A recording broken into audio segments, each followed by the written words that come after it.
Hi అండి, బాగున్నారా? నేను మీ రమ్మనండి. ఈరోజు మనం బంగాళదుంప పచ్చి బఠానీతో కుర్మా చేసుకుందాం. చాలా చాలా టేస్టీగా ఉంటుందండి. 5 నిమిషాల్లో రెడీ అయిపోతుంది. దీని తయారీ విధానం చూద్దామండి. బంగాళదుంప కుర్మాకి స్టవ్ వెలిగించి పాన్ పెట్టుకున్నానండి. పాన్లో ఆయిల్ వేసుకున్నాను. ఆయిల్లో ఆవాలు, మినప్పప్పు, కొంచెం కరివేపాకు వేసుకున్నాను. ఇవి పోపులు కాస్త వేగినాయి కదా, ఇప్పుడు ఉల్లిపాయ పచ్చిమిర్చి వేసుకుందాం. ఒకసారి మూత తీసి చూద్దాం. ఉల్లిపాయలు కాస్త మగ్గినాయి కదా, ఇప్పుడు కొంచెం చిటికెడంతా పసుపు వేసుకుందాం. అల్లం వెల్లుల్లి పేస్ట్ వేసుకుందాం. అల్లం వెల్లుల్లి పేస్ట్ వేసుకుంటే టేస్ట్ బాగుంటుంది. చిన్న కప్పుతో పచ్చి బఠానీ తీసుకున్నాను. పచ్చి బఠానీ నైట్ నానబెట్టుకున్నాను నేను మార్నింగ్కి. ఇవి 1 నిమిషం మగ్గించుకుందాం. 1 నిమిషం మూత పెట్టుకొని మగ్గించుకుందాం. ఇప్పుడు ఒకసారి మూత తీసి చూద్దాం.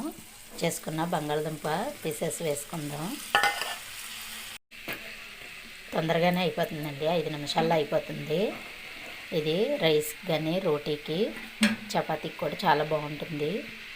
ఒకసారి మూత పెట్టి 1 నిమిషం తర్వాత చూద్దాం. ఒకసారి మూత తీసి చూద్దాం. ఇవి కాస్త మగ్గినాయి కదా, బంగాళాలు వేసుకుందాం. కట్ చేసుకున్న చిన్న పీసెస్గా టమాటా ముక్కలు వేసుకొని టమాటాసారి మూత తీసి చూద్దాం.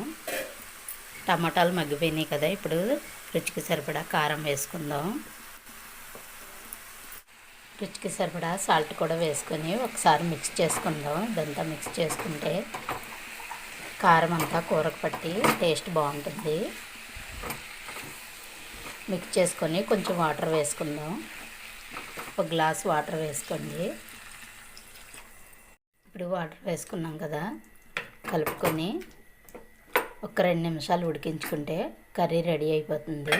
2 నిమిషాల తర్వాత చూద్దాం. ఒకసారి మూత తీసి చూద్దాం. కొంచెం దగ్గర పడిందండి, ఇంకా కొంచెం దగ్గర పడితే కూర గ్రేవీగా బాగుంటుంది. 1 నిమిషం మూత పెట్టుకుందాం. ఇప్పుడు ఒకసారి మూత తీసి చూద్దామండి.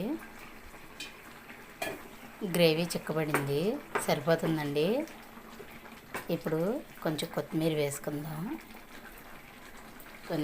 కలుపుకొని ఇంతేనండి, సరిపోయింది, రెడీ అయిపోయింది. బంగాళదుంప పచ్చి బఠానీ కుర్మా రెడీ అయింది.